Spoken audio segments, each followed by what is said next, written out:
Okay, good morning. Good Erev Shabbos to everybody. We are here on the 24th of Menachem Av. Hayom Yom. So we have a tradition handed down from Rebbe to Rebbe, starting from the Baal Shem Tov. During the well-known conflict between Hasidim and their opponents, the Hasidim told the Alter Rebbe about the terrible abuse that they suffered from the plain, unlettered misnagdim. The Rebbe said, so this is the Alter Rebbe speaking speaking about the Baal Shem Tov. He called the Baal Shem Tov his grandfather. The Rebbe said, grandfather, as he called the Baal Shem Tov, deeply loved simple folk. In my first days in Mezrich, the Rebbe, which is the Rebbe, the Maggid, the disciple of the Baal Shem, said that it was a frequent customary remark of the Rebbe, the Baal Shem Tov, following. The Baal Shem Tov remarked as follows often, that, quote, love of Israel is love of God. You are children of Hashem, your God, and when you love the Father, you love the children. So knowing that these misnagdim are children of God, and we, Hasidim, not only Hasidim, but we who are serving Hashem the Father. So if you love the Father, you love the child. And you don't look and get distracted by the aberrant behavior that may be going on at the moment. You look deeper. That was the attitude that Hasidim had toward the Misnagdim. At least the Tabar Hasidim. At least that's what they were taught. Okay, lessons in Tanya. We have to do today and Erev Shabbos and Shabbos. And Erev Shabbos continues and finishes the letter that we started a couple of days ago. It's on page 136. If I can see correctly. This is a little small. My light is not so good today. I think it's 130, or 134, or 136. If someone who has it can be more accurate than I have trouble seeing it right now. In any case, we'll continue here. We look with the Amora. So we have been exploring a topic that was initiated by a quote of a pasuk in letter Zion. Ashrenu matev chelkenu. How great is our portion, and how sweet and lashon chelkenu v'gorolenu. How good is our lot? And we asked the question: how are we saying Hashem is dividing himself up into pieces, chelkenu, and giving us pieces when he is singular and one and all-inclusive, and there's nothing besides him? Where does pieces come from?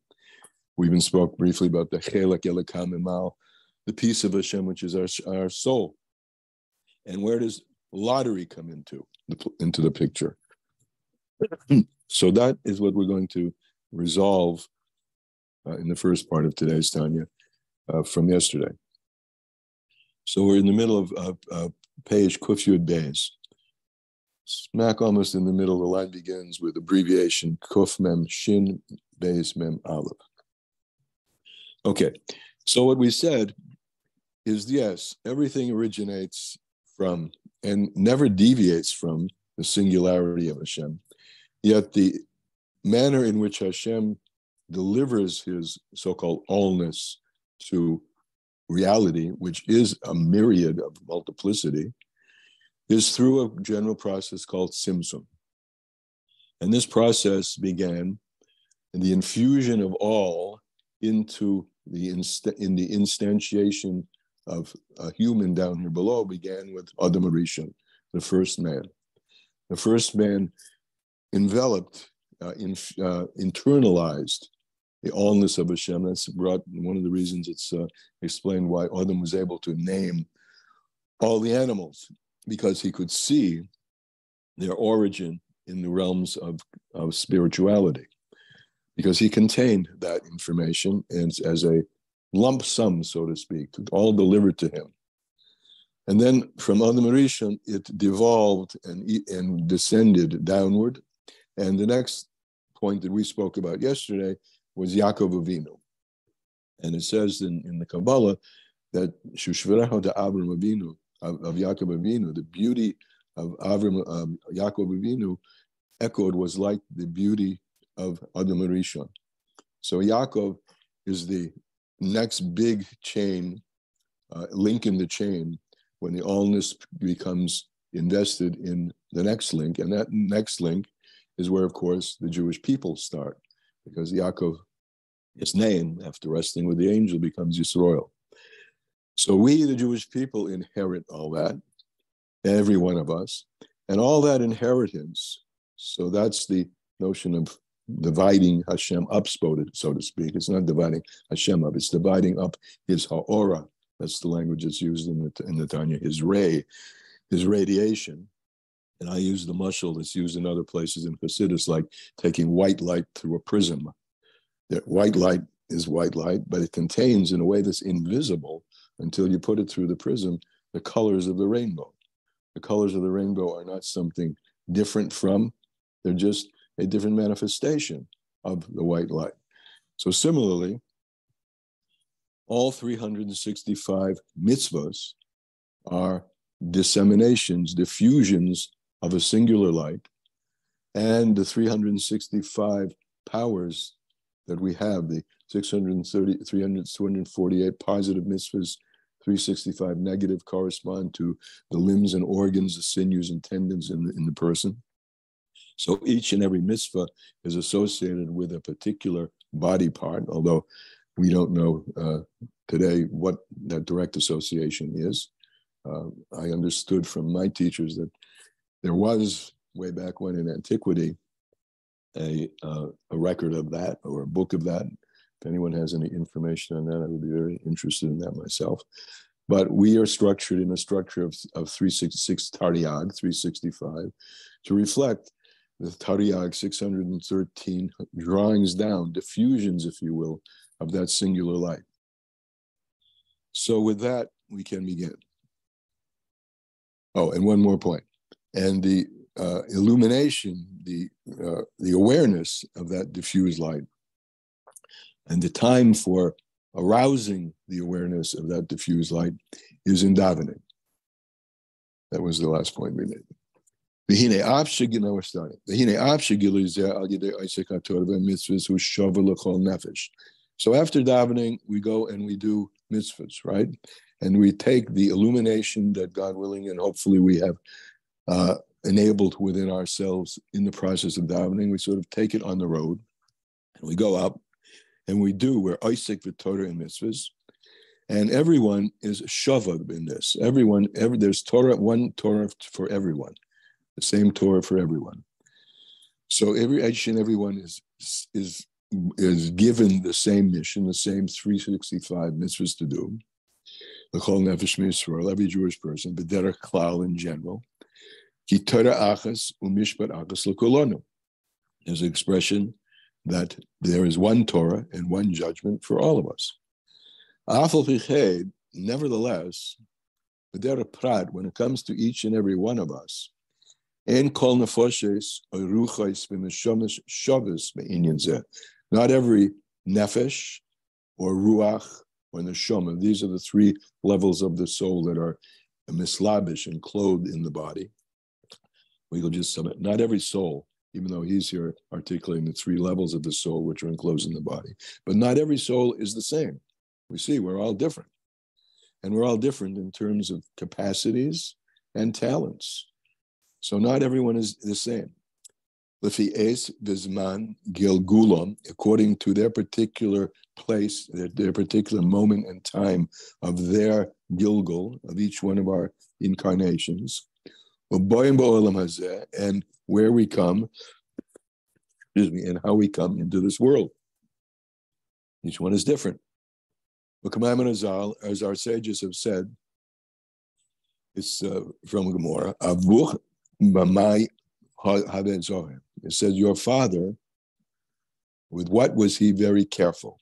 In other words, which Zohar Tefeh. Which was he most careful with? What was the mitzvah that he was most careful with? It's also brought in Chassidus that Zahir, which we literally translate careful, is the same word as Zohar, shine. In other words, we would say in English, what lit him up? What's the particular mitzvah that lights you up the most, that you feel most akin to? And the answer in that spot in the Gemara, it's in Gemara Shabbos, the answer that my father, he was most particular, more lit up, so to speak, but tzitzis. This was his mitzvah. Like a few friends of mine, their mitzvah, I'm changing it from mitzvah to mitzvah, is mitzvah tefillin. Some get really enthusiastic about that mitzvah. Some are more enthusiastic about other mitzvahim. But that's the point. Everybody has their own idiosyncratic way of being most engaged. And not only are all people different, but every generation is different. Not all generations are the same. It's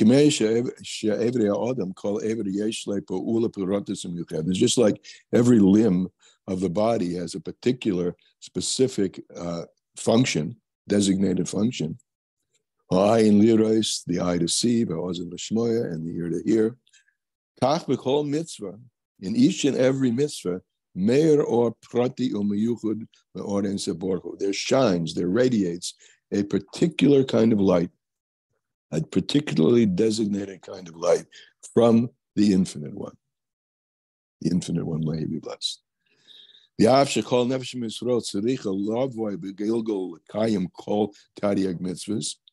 even though every Jewish person needs to come into Gilgulim, reincarnations, to fulfill all the 613 mitzvahs, Mikol Mokim, nevertheless, that's not necessary, to polish up a particular mitzvah. You may have done the mitzvah, but you may come back again to improve it, to shine it up, to make it better. And to shine it, an extra measure of shining. With more power, and more strength. Doubled and redoubled. Mitzvahs much higher, much deeper, much more illuminated than other mitzvahs which you may have done in your original or previous incarnation. And this is what it says. It says in the Gemara, what was he careful? What was he most careful in? Because we want to, the Gemara is highlighting that though he did, or she did, that person did all these mitzvahs, what was the one that really caused him to shine? And therefore you could say, based on what we said, that's the reason he's back here. He was here before, she was here before, but she's back here today now in order to polish this one up. So this advantage that each and every soul has, each and every specific soul, it's not something that you can reason about. It's not something, this is above reason, that this particular mitzvah has been designed for you to do in the most flavorful, tasty, shining way. It's not in the level of tam v'das musag, in graspable reasoning and knowledge. It's much deeper than das and understanding. And it's just, that's the way it rose up in Hashem's mind, that you and I, each one, have our own individual path and our own individual opportunities given to us to enlighten the world in a very specific way. And since this is above reason, it's bechinas goyrel. It's called a lottery. Just like a lottery, there's no reason that it should fall on you or me or anybody else. So this is the answer to the question, what does it mean? Ashreinu matev chelkeinu agoraleinu. How happy is our portion, our goraleinu. We've all been placed here to do something special. And that special thing has been given to us from above because so it rose up in God's mind. in the big lottery in the sky, so to speak. And this is the lot that fell to each and every one of us. That's today's Tanya, and it should have resolved in our minds. And if it didn't, we can ask questions later. Why it says Matayv Chalkenu, even though God is one, He gives each and every one of us a particular portion to make shine the brightest. Okay, now we're going to start Perek Ches, which is Shabbos. Let me take a short break here. I need a sip of tea anyway. Any questions or comments on that piece?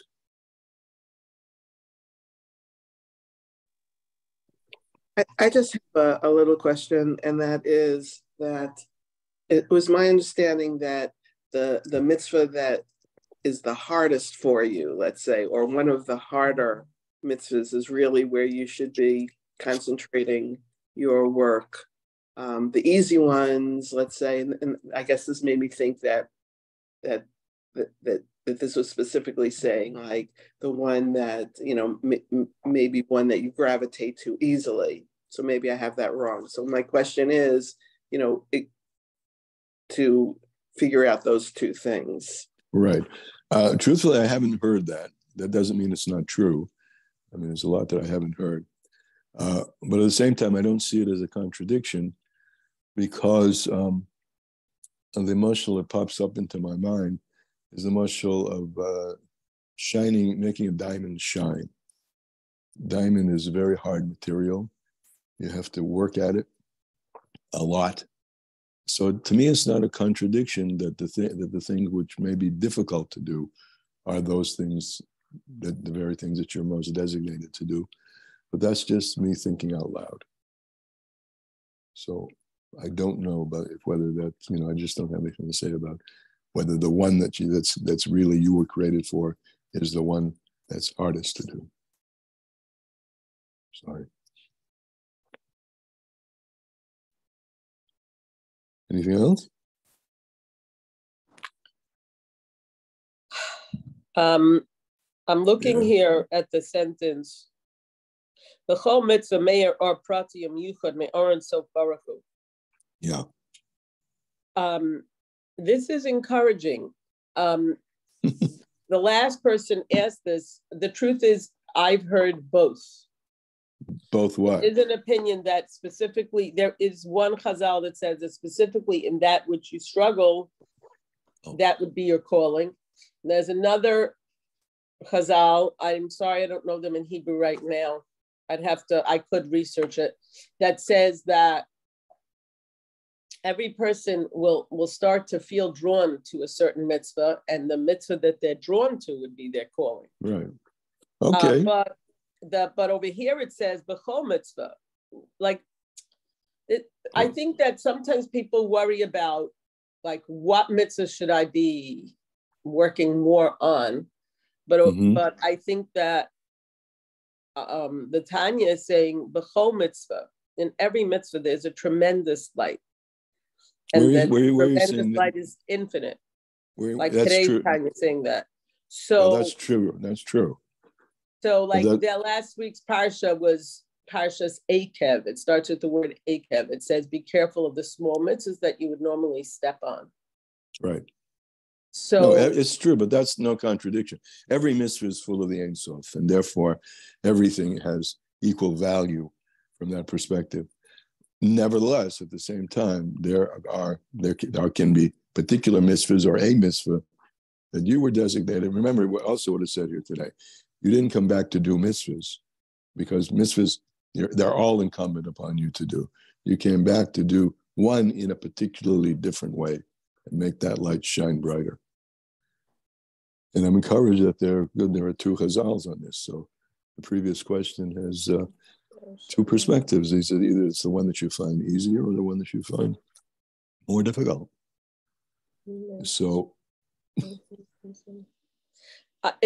I come back in my I come back to the story of Boaz and Rus. Yeah. Go ahead. So you have Boaz. He's the leader of the generation. He's a very important person. more important than any leader we can imagine, because he was a prophet. So, when he spoke, all of Klal Yisrael came to hear, because they knew it was a word of Hashem. And he was the leader of the entire generation for many years. And he's an elderly man. And it's a tough day for him. It's his first day back after the shiva of his wife. And he does a very, not a big deal type of chesed, but he does it for someone maybe who, like, there was no reason to extend the kindness to her. She was a convert coming from Moab. Right. Her yichus was like that she was a descendant of an evil person, Eglon. And it says that he handed her a handful of grain. Now, there are Hasidic Rebbes, specifically Reb Tzadok Cohen of Lublin, who comment on this, that this act was a very small act. Yet, this is the one that is eternal. It doesn't tell us about the prophecies of Moses. That's a beautiful example. That's clearly an example of a mitzvah that he had been designated to do, particularly for it was designed for him to do that.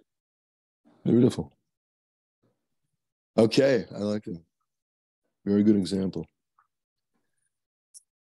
Letter Ches. Yigeres Kakodesh are letters, letter Ches. Speaking of tzedakah, speaking of an act of kindness, Zereya tzedakah matzmiach yeshuas. The pasuk. That the pasuk says, plant righteousness, and there will spring forth salvations. Now you're going to see something. Where is this planting done, etc.? Where's the garden? Well, I guess I gave it away. There's a garden, the Gan Eden. Let's see. Hine mashikosav lashon zuriya. That's what it writes. The pasuk writes, planted, plant tzedakah. The mitzvah tzedakah. It uses the verb of planting in regard to the mitzvah tzedakah. Kamashikosav, the pasuk zoru lochem tzedakah. It was planted for them as righteousness. Why planting? What is planting? So planting implies putting something in the ground, something is going to germinate, something is going to flower, etc. So it will be understood, that which our sages have said. The sages have said, Rabbi Loza yahi pruta la'ani. Rabbi Loza would give a penny, a pruta, a small coin, to a poor person, v'harda mitzleh, and then he would come to pray, which has become quite a custom, more general custom in Israel, to give something in a pushka before you start davening. Because see, as is written, Ani b'tzedek echsa ponecha. It's written a pasuk in Tillim. Ani b'tzedek echsa ponecha. I, in tzedakah, or in righteousness, or we'll say through tzedakah, will see your face. So this tzedakah is, in a sense, priming the pump of revelation. But we'll see what kind of revelation. Pirush. Ki gilui alakusi yisborach hamizgaleb mebachshavte shel odam. The revelation of godliness, of blessed godliness, which is revealed in the thought of a person, b'kavanose b'tfilosoi, and that person's intentionality in his davening, kol chad lefum shura delay, each one according to their own ability. Who b'toiras hatzedakah, has connection with the laws of and the ways of tzedakah. B'chesed Hashem ma'olam v'ad olam, and it says the kindness of tzedakah goes from one world to another. And it says, well, finish the pasuk. Chesed Hashem ma'olam v'ad olam al yireya. The kindness of Hashem goes from one world to another, either upon or through those who fear Him or are in awe of Him. Klema, which means to say, he's going to explain it. She'or Hashem ein saborechu. The light of Hashem, the infinite one, or the infinite light, the infinite one, blessed be He. Hameir lamayla, which shines above, which is radiating up above. Be'olam eselyonim, in the supernal, the higher worlds. Be'or rabba, with a great, great ray, intensity. The Bechin is Gilui Ra, with a great revelation, the Otzim, and a strong revelation. Ad Sheba Emes, until in truth, Hain, these worlds, all these levels of worlds become bottle, nullified, b'metzios, in their existence. Ukalei mamish, and are considered like nothing, right? The more substance is down here, the less it gets more and more rarefied as you get up. And you get up, and there's less sense of world, and there's more sense of God only. So that process of rising up, the strength of that revelation, rising up, and in doing so, the disappearance of worlds as you get closer and closer and farther away from the deep, deep thickness of the Tzimtzum and more rarefied. So these worlds become Botel b'Metzias Mamish, and they're Kamamish Chashivi, in front of him, they're considered like nothing. When and they all the worlds get re-included. I'm not really, I want a better way of saying this. It's not a sort of a mechanism that this world pops up there. It's that the thickness of the Tzimtzum down here below gets less and less thick. And with less and less thick, there's less and less concealment. And remember, oilam, the word for world, is concealment. There's less concealment.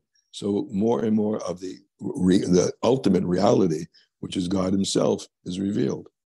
So the worlds lose their sense of boundary and lose their sense, or lose the darkness. They lose the darkness of the Tzimtzum, and the worlds get elevated up above. The light down here goes up and up and up, and the recognition of godliness becomes more predominant, and everything becomes Nichlalalen ba'orei yisborach, included in God's blessed light. The Hein Hecholis, and these worlds these are the chambers with their malachim, with their angels, the hanashamas and the souls that exist in each of the world, Shebehen, in each of the worlds, Amavorim Azorah Kodesh, which are explained in the Holy Zohar, V'shmeiseihem, each names are given to these worlds, names are given to the levels of angels, names are given to specific angels, according to the place where they are. Beseder HaTefillah, and these names have been brought down through the Anshe Knesset Gedolah in Tefillah. We call the Ifanim, those types of angels which exist in the lower worlds. Srafim exist in the higher worlds. All of that loses their definition, which comes from Tzimtzum, and gets elevated above and above. And from that place up above, where the Tzimtzum gets more dissolved, so to speak, there shines a light, Kitayv la'olam, a light which is good forever or for all the worlds, and it comes down again into this olam hashafel, into this lower world, al yirei Hashem, according to those and in direct relation to the process of service of Hashem, of those who fear or in awe of God, or in awe of God, and those who consider or who live with his name and serve his name. Who desire to serve him, who desire to serve him with the service of the heart, which is tefillah, which is davening. And as is written, Hashem yaniach, Hashem yagiach chashki, Hashem enlightens my darkness. This descent of the light, which has come up through our davening and through our acts of tzedakah, and comes to that. This is just the principle: the arousal from below affects an arousal from above. So this arousal from below brought a unity up above, and it manifests the unity of up above, which turns around and shines down here below. This descent of this light, lamata la'olam hazeh, nikras b'shem chesed Hashem, is called the kindness of Hashem, hamachuna b'shem mayim, which is nicknamed, or the word that's used for it is mayim, water, because water, yordim amakim gavaya, comes down from a high place, amakim nomach, to a low place. So when we plant tzedakah down here below, Rabbi Eliezer would give a coin to an ani, and indicative of that. And then we go daven. And then we do mitzvahs. Mitzvahs, all of which we've learned many times earlier, are all in the together, the category of tzedakah. So that kindness that we do down here below rises up, up, up, up, up, evokes God's kindness, and that causes a downward flow of chasdei Hashem, chesed Hashem, of the kindness of God to all of those who fear, awe, and serve Him. And that's that's the product of planting tzedakah. Planting tzedakah brings forth salvations. That's Shabbos. Anything on that? Yeah. Yeah. What does it mean that the or is good? The light that comes down is good. It's good. It comes down. It's good. What does it mean? It's good. Okay, it's good. It enlivens everything. I mean, that's I'm thinking out loud with you. What's in other words? There's one thing that says "Ein toiv ela Torah." There's no good except Torah. It's the infusion of God of life force into everything. Right. I just wondered, are there other lights that are not? There are other lights that are not. There are it's a good question. I mean, we don't usually say the lights of the Klippa of the Sitra Achra, but when you think about light as an energy, which is a good way, I think, and I've always done this and used it. When we talk about the light is not like the light bulb behind me. It's an energetic. It's a kind of energy. So there's the we always say it's or of Kedusha, the light of Kedusha. I'm not aware in my mind that we talk about the light of the Klippa, but it's definitely an energetic. So I guess hold that thought. We could say from that perspective that there is a light which is not good, but it's not something that I'm popping into my mind as an expression I ever heard. But there's certainly one thing we could say clearly that, and this I've said many times, everything that exists can only exist because there's a spark of God in it. And that includes all negativity as well. Mm-hmm. So from that perspective, you could say that maybe it's a bad light, but I don't know. Well, but there's also perspectives that everything is good. We don't always see the good in it. So that's why I'm wondering why it says specifically good rather than just a light. Well, speaking of good, I don't have a good answer for you. All right, thanks. Yeah. And wait a minute. There is an expression that comes to mind. Toiv leganus. It's an expression that God, the light that was all encompassing, God thought it was toiv leganus. It was good to hide it. Mm-hmm. So there you have your point also, that it's all good, but it's whether it's a revealed good or a hidden good. Right. It says it came out of Bereshis. Huh? It said it's from Bereshis in the footnotes. The footnote? Yeah. Well, that's what God said when He said there was light. Kitoiv. Right. Right. Yeah, He said it's good. And God saw the light and Kitoiv, and it was good. But maybe that Toiv leganus, it's also good to hide away. Because if He didn't hide it away, there wouldn't be any creation. Right? We're with that one? Yeah. But your question still stands. Is there an or that's not good? That was your question. I don't know. Well, my question really is why it specified good. Why it used the term. Mm-hmm. Right, quoted that pasuk. All right. Nothing comes to mind. If it does, I'll put it in the chat. Thanks. Anybody else on this? Yeah, I had one or two thoughts. As you were speaking, I had this insight that the very act of tzedakah is a recognition that Hashem is the source of all. It's not my money and I'm doing someone else a favor. Right. Because that's the direction that our learning today was going in.